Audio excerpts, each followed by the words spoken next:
ধনী ঘৰত জন্ম ল'লে জীৱনটো উপভোগ কৰিবা আৰু দুখীয়া ঘৰত জন্ম ল'লে জীৱন মানে কি বুজি পাবা।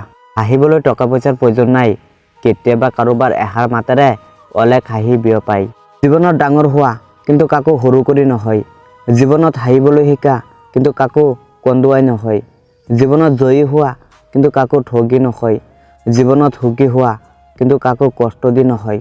ব্যস্ততাবোৰ শেষ হ'লেই নিসংগতাই আৱৰি ধৰে, টোপনিও আজিকালি নলয়চোন আকলি, অনুভৱবোৰ হেতালিত ৰাতিপুৱা পাৰ হৈ যায়, উজাগৰি উত্তৰবিহীন প্ৰশ্নবোৰৰ উত্তৰ বিচাৰি। কাৰোবাক কিমানো অৱহেলা নকৰিবা যে কান্দি কান্দি সি তোমাক হাতযোৰ কৰিবলৈ বাধ্য হৈ পৰে।